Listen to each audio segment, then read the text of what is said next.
Obrigada, senhor presidente. Colegas, pessoal que nos acompanha pelas redes da Câmara dos Deputados. Eu vim aqui falar sobre economia.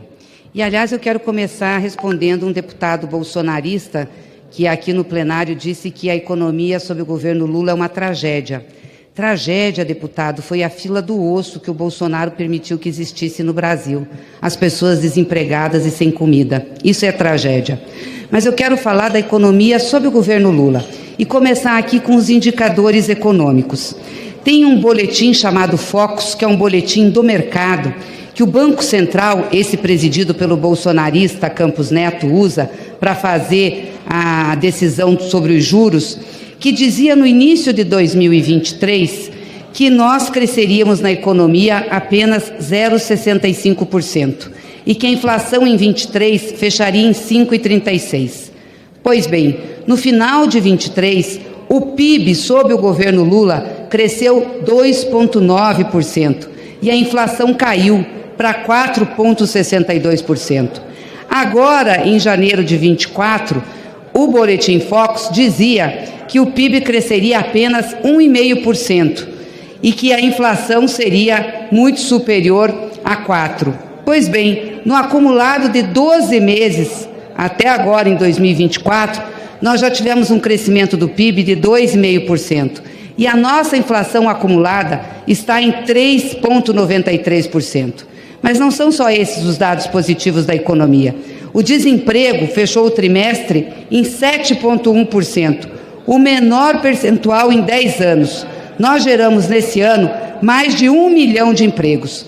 O saldo da nossa balança comercial está em 93 bilhões de dólares. O Boletim Focus, esse utilizado pelo Campos Neto, presidente bolsonarista do Banco Central, previa que seria 50% a menos. E o déficit nas contas públicas, que em 2023 foi 2,29%, porque herdamos uma barbaridade de desacordos do governo Bolsonaro, nós estamos diminuindo. E ainda que não feche em 0%, vai fechar bem menos do que foi ano passado. Eu estou dizendo esses dados aqui porque nós temos, sim, uma perspectiva muito positiva da economia brasileira. E aí eu não consigo entender por que o mercado fica nervoso e a mídia fica nervosa junto. E dizem que o dólar está subindo porque o presidente está falando muito, que o presidente deveria se calar. O presidente da República não tem que se calar, ele tem que falar as verdades.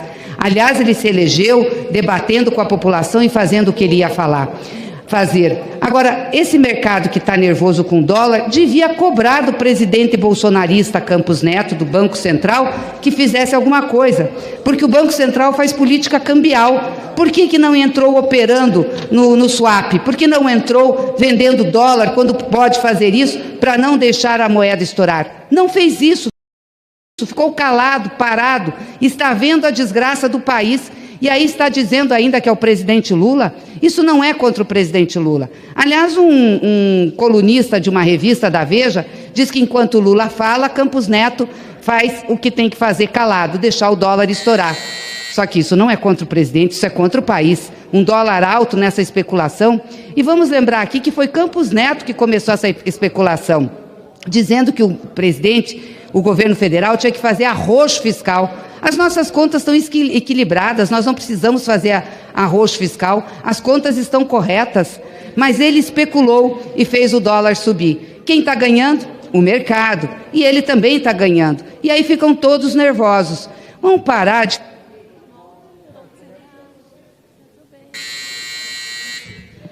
Vamos parar de fazer esse drama e de fazer as especulações que estão sendo feitas contra o país. Nós precisamos que o Banco Central haja no mercado, sim, para não deixar o dólar estourar. E o presidente Lula tem que falar as verdades. Não queiram que ele faça ajuste em cima dos mais pobres e do povo brasileiro. Ele não vai mexer no aumento real do salário mínimo e nem desvincular da Previdência. Assim como também tem que preservar os pisos da saúde e da educação.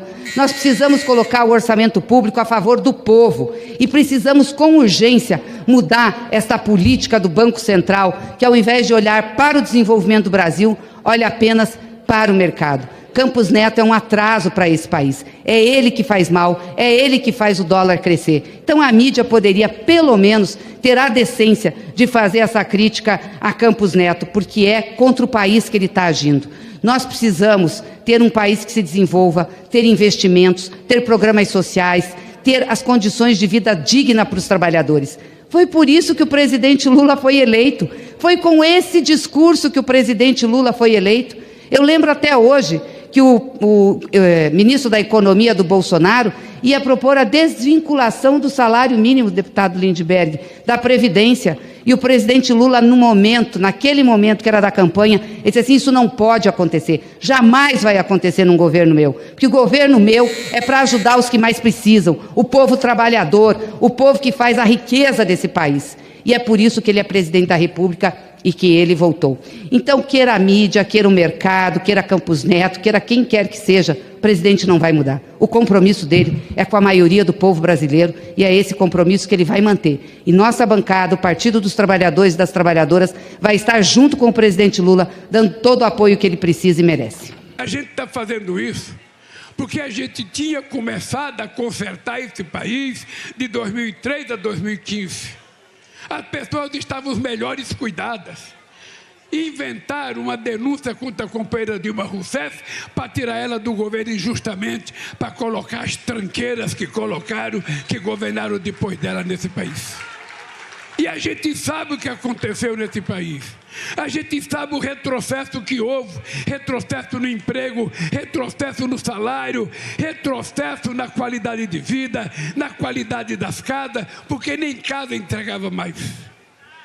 E a gente voltou para reconstruir esse país. Tivemos um ano muito difícil. É importante lembrar, querida Janja, que nós completamos ontem 1 ano e 6 meses de governo. Nada. 1 ano e 6 meses. E eu olho para a cara de cada um de vocês, dessas pessoas que estão em cadeira de roda, dessas crianças que têm um problema de deficiência, eu olho para a cara de vocês e vou dizer para vocês: nós fizemos mais nesse ano e 6 meses do que o outro governo fez em 4 anos em todos os estados da federação. E vamos continuar fazendo mais. Porque eu, quando visito o estado, eu não quero saber se a governadora gosta de mim ou não, se ela é do meu partido ou não. Eu quero saber se ela é governadora ou governador e se ela foi eleita pelo povo. E se foi eleita pelo povo, eu vou tratar o povo com o mesmo respeito que eu trato se fosse um governo nosso. Eu acho que nós precisamos aprender a ensinar esse país a ser mais civilizado, a ser mais democrático, os entes federados se respeitar. Pernambuco passou muito tempo sem receber uma visita de um presidente da República. Pernambuco passou muito tempo sem receber ajuda do governo federal, como o restante do Brasil inteiro. E eu não consigo compreender você governar sem combinar com prefeitos e governadores. É uma alegria trabalhar com o prefeito da qualidade do João Campos. É uma alegria. Eu que fui muito amigo do pai dele, possivelmente nunca o presidente da República e um governador tiveram uma relação tão sólida. Eu chego que o Eduardo Campos está lá no céu. Ele está se mexendo, porque esse moleque vai ser melhor do que ele para governar uma cidade. E é assim que eu faço. Eu fui no Maranhão, eu disse no palanque, eu queria que os professores, os historiadores, vissem se em algum momento um presidente foi no Maranhão e entregou a quantidade de obra. Eu disse em Minas Gerais, eu fui a Contagem, Juiz de Fora e Belo Horizonte. E eu disse, eu duvido que em algum momento da história em Minas Gerais, um presidente colocou tanta coisa à disposição. E não é favor. Não é benevolência, é respeito aos entes federados, é respeito aos estados e respeito ao povo.